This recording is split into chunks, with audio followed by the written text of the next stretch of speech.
산에서 내려오시니 큰 무리가 맞을세. 무리 중에 한 사람이 소리질러 이르되 선생님 청컨대 내 아들을 돌보아 주옵소서. 이는 내 외아들이니이다.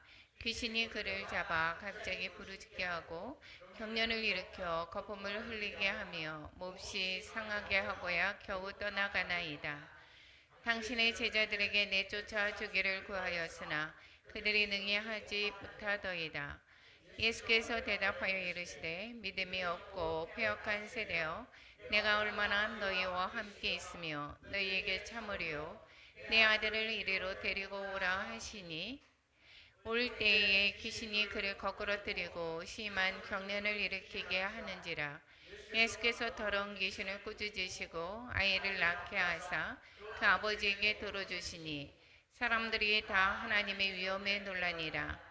그들이 다 그 행하시는 모든 일을 놀랍게 여길세 예수께서 제자들에게 이르시되 이 말을 너희 귀에 담아두라. 인자가 장차 사람들의 손에 넘겨지리라 하시되 그들이 말씀을 알지 못하니 이는 그들로 깨닫지 못하게 숨기신 바 되었음이라.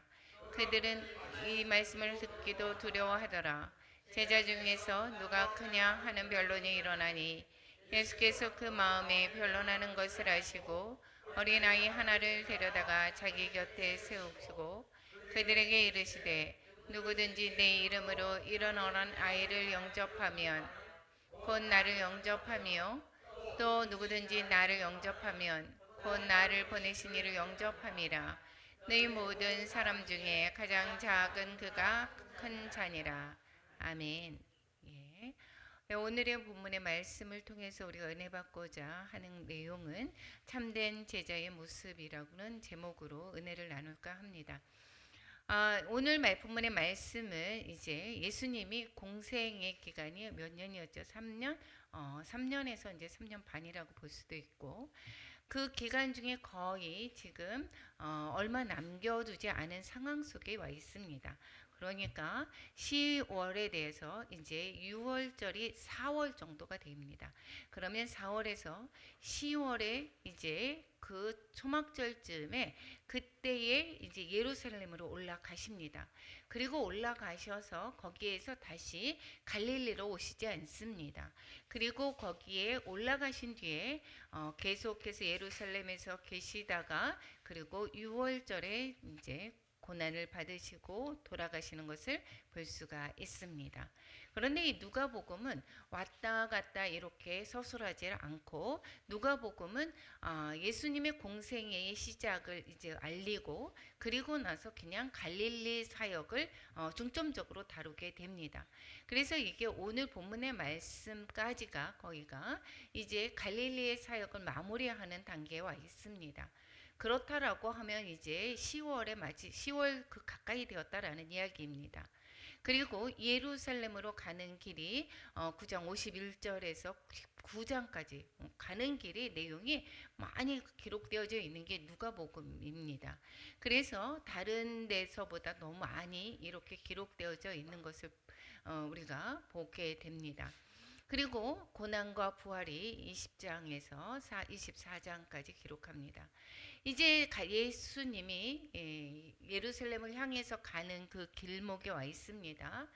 그렇다라고 하면 지금 이제 3년이 거의 이제 지났다. 이제 13년이 공생애를 하고 2년 반이라고 볼 수도 있고 6월절부터 이제 시작했다라고 생각을 하면 2년 반 이상이 됐겠죠. 그리고 나서 이제 6개월 후가 되면은 이제 예수님이 고난을 받으시고 십자가에 못 박혀 돌아가십니다. 남은 시간들을 어떻게 보낼까요?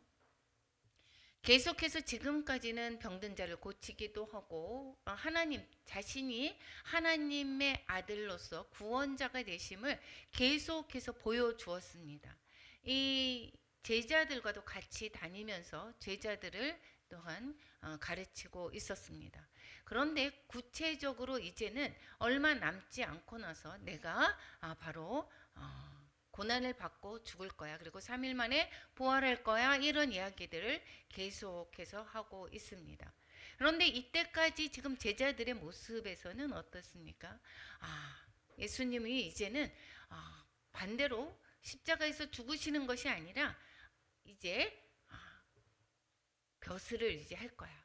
이제는 모든 그 로마 사람들을 다 물리치고 이제 독립하고 이제 예수님의 나라가 생길 거야. 그럴 때 이제 내가 한 자리 좀 해야 되지 않겠어라고 이 예수님과 제자들은 다른 마음을 품고 있습니다.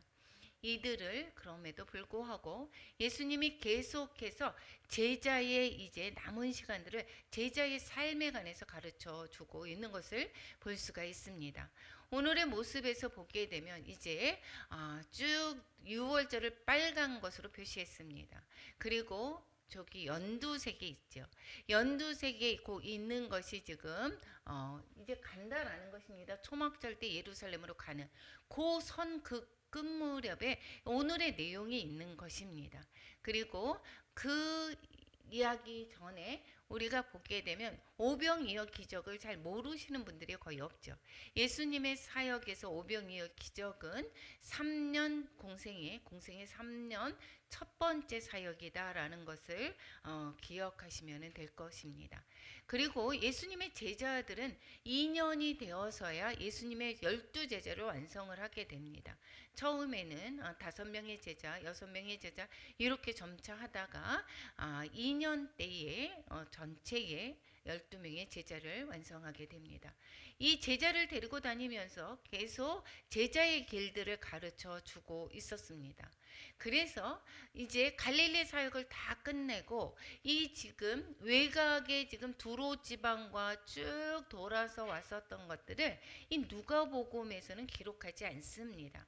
그런데 다른 복음서에 봤을 때는 이 지금 두로까지 저 외곽 지역까지 주님이 거기에서 행했던 것과 그리고 칠병이어의 기적까지 있는 것을 볼 수가 있습니다. 그리고 나서 지난번에 했었던 것이 이제 그 가이사라 빌립보 거기까지 올라가셔서 거기에서 내가 다른 사람들이 누구라고 하느냐 이런 이야기를 했습니다. 그리고 자신의 정체를 드러내는 거죠. 그리고 나서 베드로가 고백을 하죠.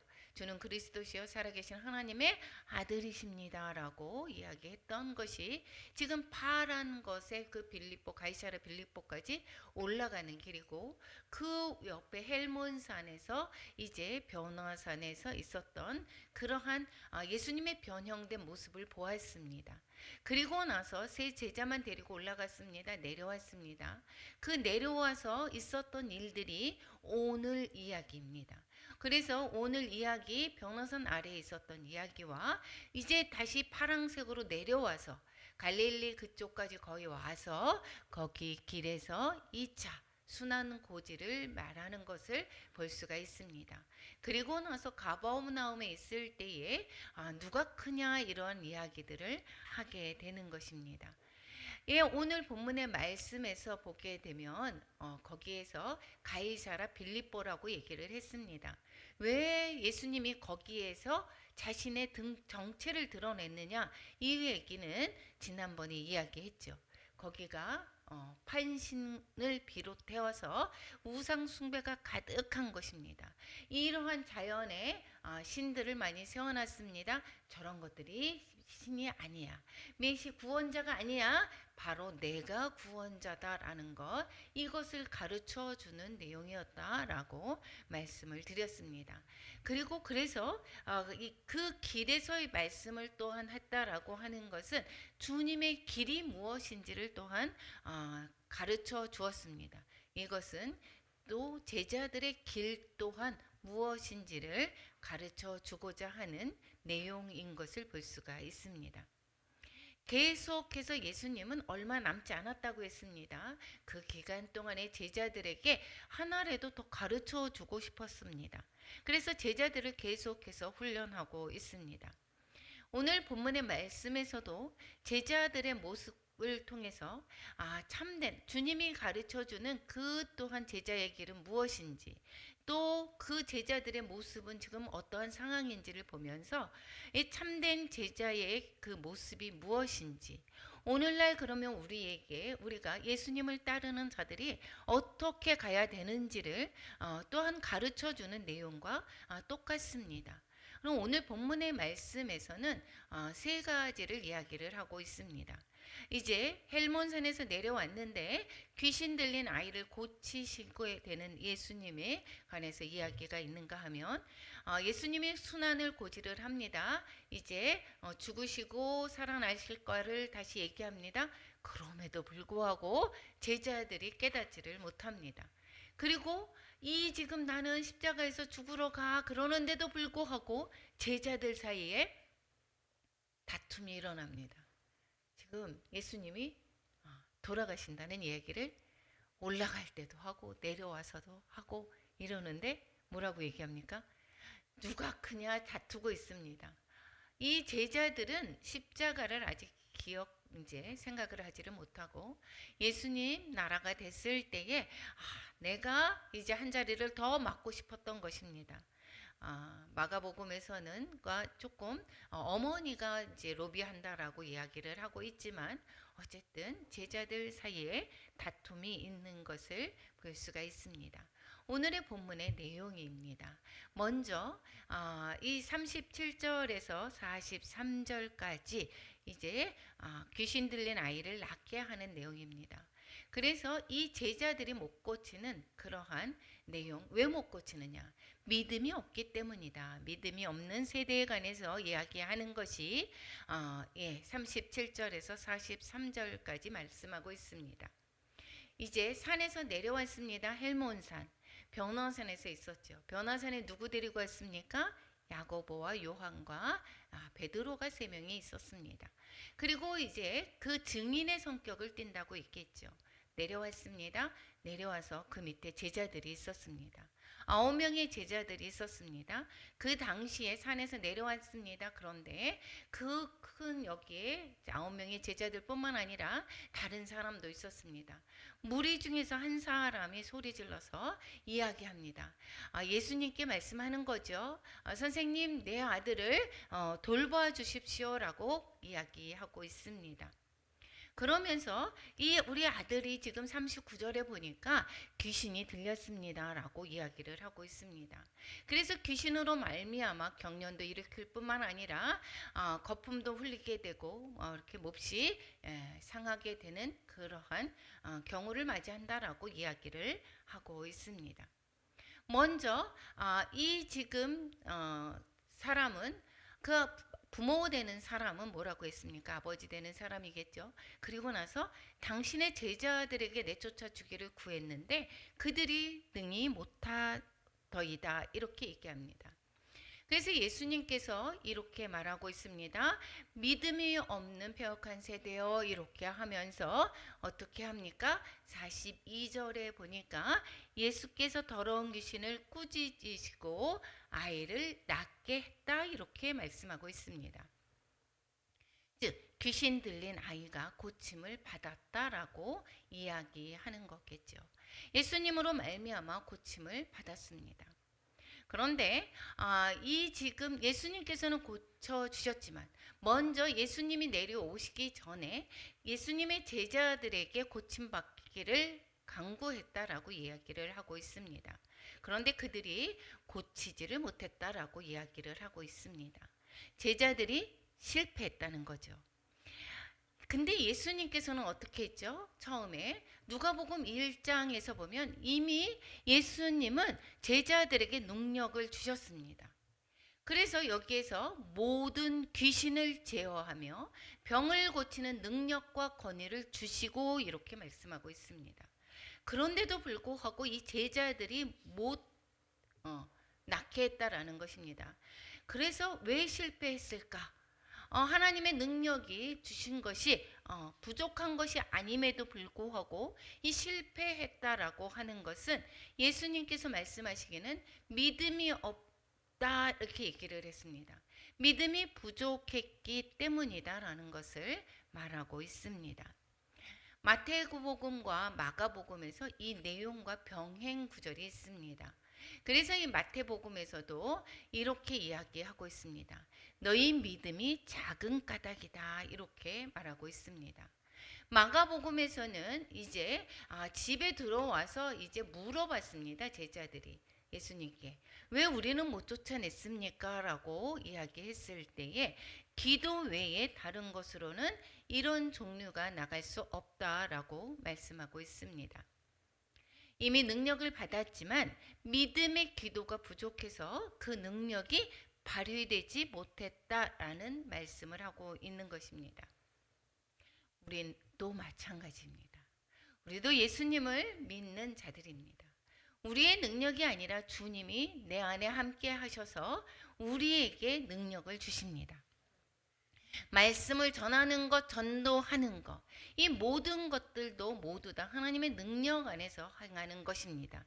내가 하는 것이 아니죠. 우리 신앙도 그래서 마찬가지인데 때로는 내가 하나님을 믿습니다. 능력을 주시옵소서라고 하면서 우리는 하게 됩니다. 그런데 우리의 삶에서 많은 부분을 내 힘을 더 의지하는 경우가 더 많다라는 것입니다. 하나님의 능력이 주셔서 그 능력으로 말미암아 능히 감당할 수 있는 일들을 우리는 하나님의 능력을 믿지 않고 기도 외에 하나님의 능력을 믿게 되면 우리는 기도의 자리로 나오게 됩니다. 하나님을 믿고 기도할 때 하나님의 능력으로 말미암아 해결될 것을 우리는 믿는 것이고, 믿음은 어떻게 될까요? 지금 눈에서 보이지 않았지만 앞으로 갔을 때 내가 그 믿음을 보게 되는 것을 말씀하고 있습니다. 그래서 히브리서가 말씀하시는 것은 뭐라고 얘기합니까? 믿음은 바라는 것들의 실상이다. 그래서 내가 보는 것, 내가 믿는 그것을 하나님의 능력으로 말미암아 이루어지는 것을 보게 되는 것, 이것이 바로 우리의 믿음입니다. 근데 믿음이 없다라고 했을 때에 무엇을 의지합니까? 나를 의지합니다. 자신의 힘을 더 의지합니다. 그럴 때에 우리는 매번 이 제자들과 마찬가지로 실패하고는 합니다. 오늘도 물어보고 있습니다. 정말 나를 믿느냐라고 물어보고 있습니다. 여러분은 어떻게 대답하시겠습니까? 하나님을 믿습니까?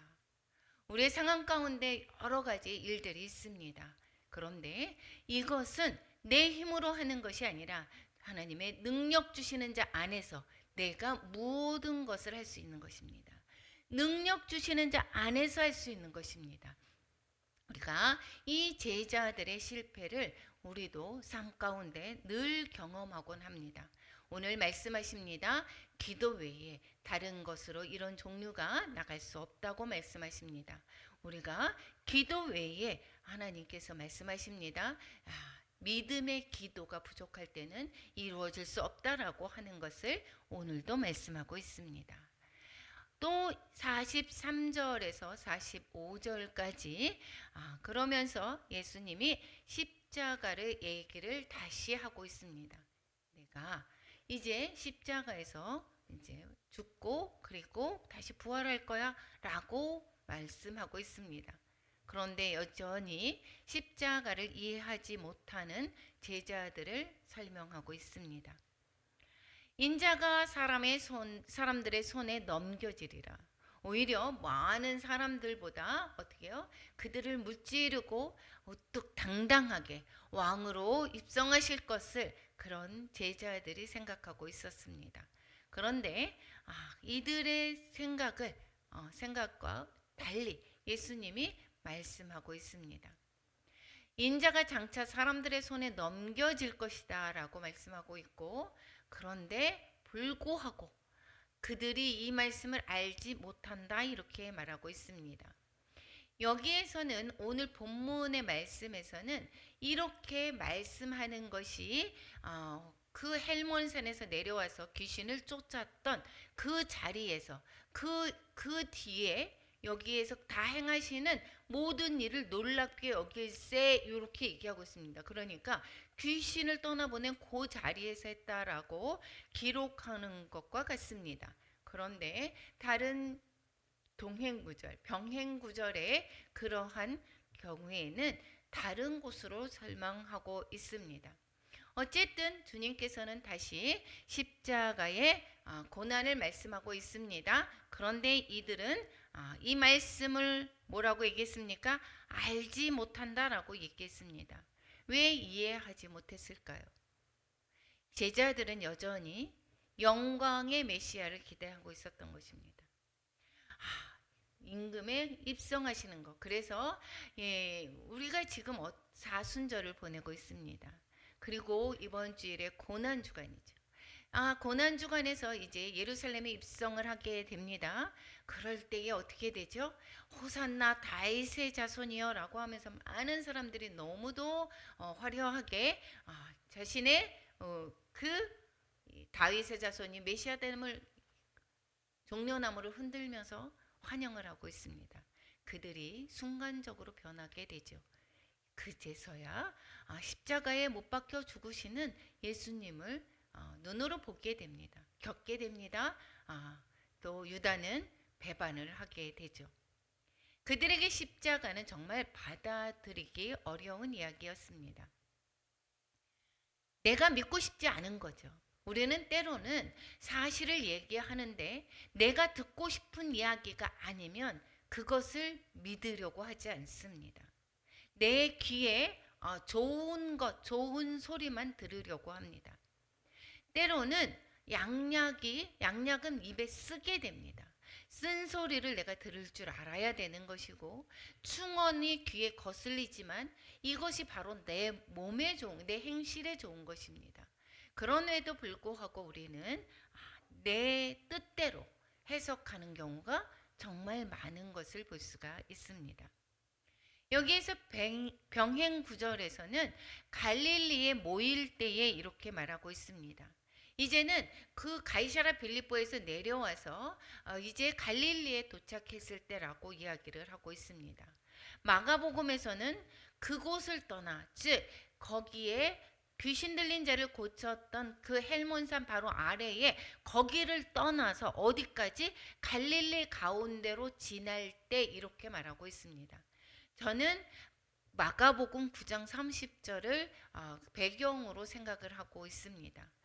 주님께서는 자신의 길들을 이야기할 때에 대체적으로 그 길에서 이야기하는 것을 볼 수가 있습니다. 예수님의 가시는 길, 여기에서 우리는 그 길, 우리가 목적지가 있습니다. 어떠한 길을 행해야 되는지를 그 길에서 가르쳐 주고 있는 것입니다. 예수께서 아무에게도 알리고자 아니하시니 이렇게 말씀하고 있습니다. 어쨌든 예수님의 그 길이 어떠한 것인가를 제자들에게 이야기하고 있습니다. 제자들은 그 길을 부정하고 있습니다. 왜냐? 내 생각과 다르기 때문에. 우리도 마찬가지입니다.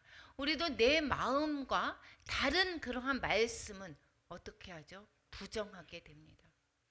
계속해서 내가 듣고 싶은 말들만 들으려고 한다라고 하면 우리는 예수님이 바라는 그러한 길들을 제대로 순종으로 나아갈 수 없게 되는 것입니다. 하나님의 길들은 우리의 생각과 다를 때가 너무도 많이 있습니다. 나는 이 길을 원하는데 하나님은 그렇지 않은 우리가 싫어하는 길로 인도할 때가 너무도 많이 있습니다. 성경은 말하고 있죠. 뭐라고 얘기합니까? 이사야서 55장 8절 같이 한번 읽어보겠습니다. 이는 내 생각이 너희의 생각과 다르며 내 길은 너희의 길과 다름이니라. 여호와의 말씀이니라. 하나님의 생각과 우리의 생각이 다릅니다. 내 길과 또 하나님의 길과 우리의 길이 다릅니다. 그러면 우리는 어떤 것을 선택해야 되는 것입니까? 내가 원하는 것을 선택하지 말아야 된다라고 계속해서 말씀하고 있습니다. 그것은 내가 원하는 길이 아닌 것입니다. 때로는 험난한 길이고 가시밭길입니다. 그러한 길들을 하나님은 원하고 있습니다. 예수님 자신이 순환의 그 길을 가고 있습니다. 십자가의 길을 가고 있습니다. 너희도 나를 따르라라고 말씀하고 있습니다. 하나님 주님만이 가는 것이 아니라 우리의 자신도, 우리 제자들의 삶도 예수님이 계속해서 왜 길을 가르쳐 주고 있습니까? 너희 제자들의 그 길도 나의 길을 따르라라고 하는 주님의 가르침인 것을 볼 수가 있게 되는 것입니다. 하나님은 종종 우리가 이해하지 못하는 길로 인도하고 계시는 것을 볼 수가 있습니다. 우리가 삶에도 이해되지 못하는 그러한 일들이 있습니다. 그리고 길들이 있습니다. 내가 피하고 싶은 길들이 있습니다. 그러한 길도. 그러나 하나님은 그곳에서도 여전히 일하고 계신다라는 것입니다. 내가 어디에 있든 하나님은 그 자리에서 우리를 통해서 일하고 계신다라는 것입니다. 우리가 지금 내 스스로 가는 그 길을 선택하는 것이 아니라 하나님은 나와 동행하셔서 나와 같이 그 길을 가는 그 길이 우리가 선택해야 되는 길이고, 그 길들은 내가 원하는 길이 아니다라는 것을 알아야 될 것입니다. 그럼에도 불구하고 우리는 주님의 길을 따라야 되는 것입니다. 우리는 이해하는 것보다는 하나님을 신뢰를 선택해야 됩니다. 때로는 우리는 내가 이해하는 것보다 내가 그렇게 되는 것은 우리의 상황 가운데 맞지 않지 않아? 라고 이야기합니다. 내가 이것이 더 낫다라고 생각할 때가 있습니다. 그런데도 불구하고 하나님은 그 길을 통해서 하나님이 반전의 역사가 일어나게 됩니다.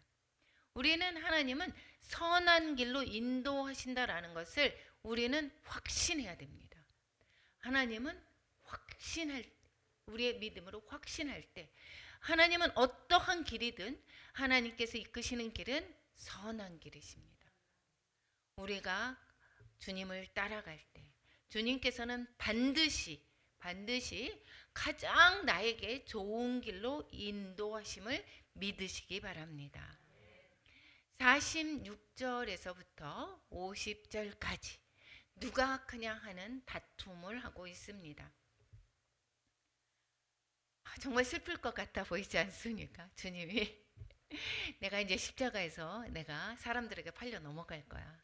그러니까 너희들 이제 준비하고 있어. 이렇게 가르쳐 주고 있습니다. 이 지금 사순절 기간을 보내고 있습니다. 우리가 주님의 마음을 다시금 떠올려 보아야 될 것입니다. 그럴 때에 여기에서 보니까 제자 중에서 누가 크냐 하는 변론이 일어났다고 합니다.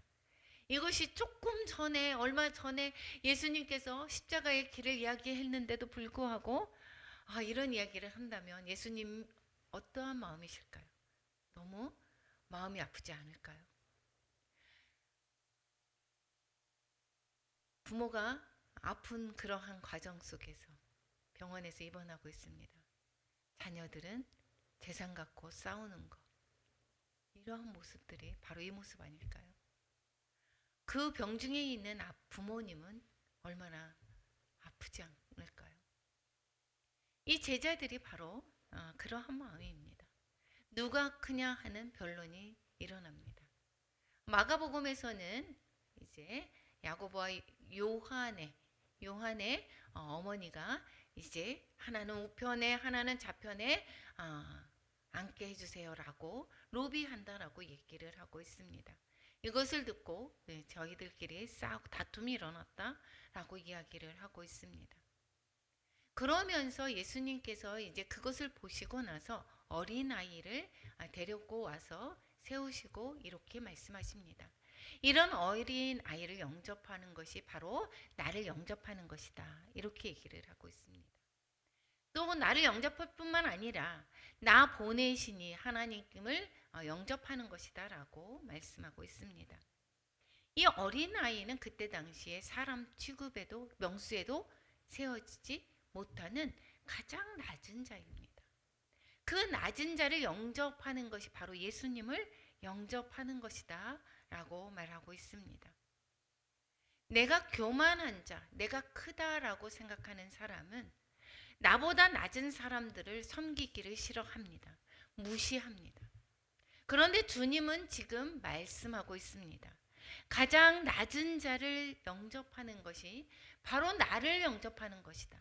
나를 주님을 위해서 우리는 일하기를 원하십니까? 낮은 자를 섬기라고 말씀하고 있습니다. 여기에서 병행 구절의 마가복음에서는 가버나움에 이르러 집에 계실 때 이렇게 말하고 있습니다.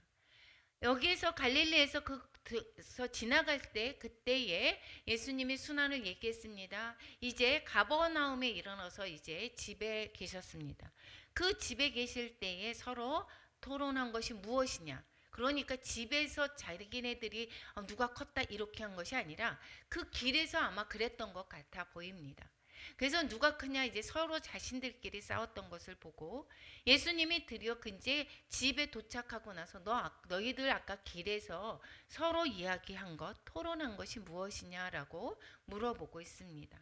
그들이 잠잠하면서 길에서 서로 누가 크냐 하는 쟁론을 했던 것을 자신들도 알지만 예수님께 바로 이야기하지 못합니다. 예수님은 이미 알고 계십니다. 그러면서 말하고 있습니다. 우리 마가복음 9장 35절을 같이 한번 읽어보겠습니다. 예수께서 앉으사 12 제자를 불러 이르시되 누구든지 첫째가 되고자 하면 무사람의 끝이 되며 무사람을 섬기는 자가 되어야 하리라 하시고, 어린아이를 데려다가 놓고 세우시고 그 다음에 마가복음에서 이렇게 말하고 있습니다. 똑같은 지금 누가복음에서처럼 어린아이 세워놓고 이 아이를 영접하는 것이 바로 나 영접하는 거야. 바로 나뿐만 아니라 하나님을 영접하는 거야. 이렇게 말하고 있습니다. 이것이 바로 무엇이냐? 첫째가 되고자 하는 것, 즉 가장 낮은 무사람의 끝이 되어야 되는 것이다. 너희들이 높다라고 하는 것이 위의 벼슬 최고의 자리를 갖는 것이 너희들이 높아지는 것이 아니다. 높아지는 것이 아니다라고 말씀하고 있습니다. 예수님도 가장 또한 험한 게 십자가의 길을 가고 있습니다. 십자가에서 못 박혀 돌아가십니다. 이것은 모든 백성을 살리기 위해서 그렇게 십자가의 길을 가고 계십니다. 가장 낮은 자를 섬기는 것이 바로 큰 자다라고 말씀하고 있습니다. 무사람을 섬기는 자가 되어야 된다라고 말하고 있습니다. 뭐라고 얘기했습니까? 아까 여기에서 누가복음에서도 가장 작은 그가 큰 자다. 즉 예수님은 말씀하시길 이 어린아이 자체가 이 낮다고 하는 그 어린아이가 하나님 나라에서 큰 자다라고 말씀하고 있습니다. 우리가 가장 낮은 초라한 모습입니까? 하나님은 말씀하고 계십니다. 너희가 큰 자다라고 말씀하고 있습니다. 오히려 큰 자다라고 내가 교만한 자들이 그들에게 뭐라고 합니까? 오히려 너희들이 겸손해져야지 하나님의 나라를 소유할 수 있다라고 말씀하고 있습니다. 그러니까 우리의 세상의 방법으로 하나님의 나라에 가는 것이 아닙니다. 예수님을 섬기는 것이 아닙니다. 예수님을 섬긴다라고 하는 것은 낮아진 자리, 그들을 섬기는 것입니다. 그래서 우리가 인도의 땅에도 가게 되고, 또 때로는 어떠한 사람은 노숙자를 섬기는 것이고, 때로는 연약한 자, 과부와 고아와 나그네를 섬기는 것, 이러한 모든 것들이 바로 낮은 자를 섬기는 것, 이러한 자들이 바로 주님을 섬기는 것이다 라고 말씀하고 있습니다. 뿐만 아니라 주님이 아니라 하나님을 섬기는 것이다 라고 말씀하고 있습니다. 그것이 하나님의 생명체에 우리의 상급으로 쌓이게 되는 것입니다. 우리가 내 이름이 드러나서 우리가 어떠한 큰 일에 내 이름이 나타나는 것, 내 칭찬이 드러나는 것에 우리는 하기를 즐겨하지만, 그렇지만 하나님은 말씀하고 있습니다. 예수님이 오늘 낮은 자를 섬겨야 된다. 낮은 끝자리에 가서 있어야 된다라고 말씀하고 있습니다. 세상은 높아진 것을 성공이라고 말하죠. 우리가 성공한다라고 하는 것은, 그래서 우리는 피 튀기게 어떻게 하죠? 높은 자리에 올라가려고 합니다. 그런데 높아지는 것이 세상에서 성공이라고 말하고 있지만 하나님 나라의 기준은 바로 겸손한 자가 큰 자라고 얘기를 하고 있습니다. 오늘 존 웨슬리는 우리는 너무도 잘 알고 있죠. 존 웨슬리의 그 언약의 기도가 있습니다. 우리 언약의 기도 같이 한번 해보겠습니다. 나는 더 이상 내 것이 아니라 주님의 것입니다.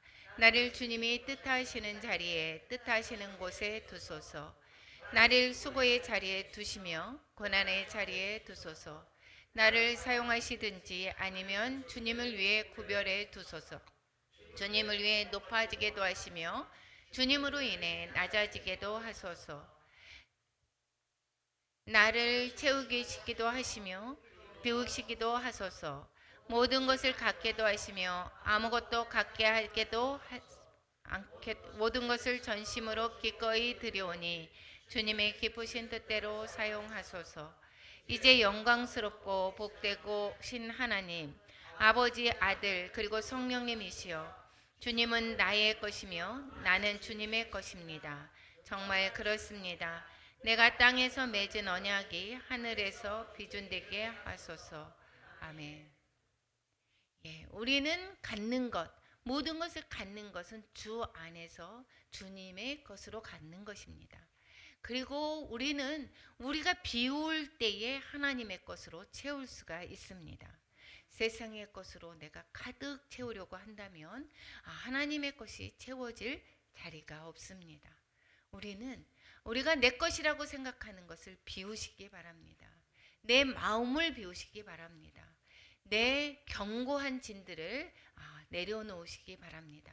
그럴 때 주님의 말씀으로 채우고 주님의 사랑으로 채우고 주님의 것으로 가득 채워서 우리를 통해서 하나님의 나라를 더 전파하는 그러한 복의 통로가 되시기를 축원합니다. 진짜 위대한 사람은 자신을 높이는 사람이 아닙니다. 하나님을 높이는 사람이 진짜 위대한 사람인 것입니다. 우리는 종종 인정받고 싶어 합니다. 나를 드러내서 내가 인정받고 싶어 하죠. 내가 이것을 했습니다. 나를 칭찬받고 싶어 합니다. 그러나 예수님은 말씀하십니다. 겸손이 하나님 나라의 길이다라고 말씀하고 있습니다.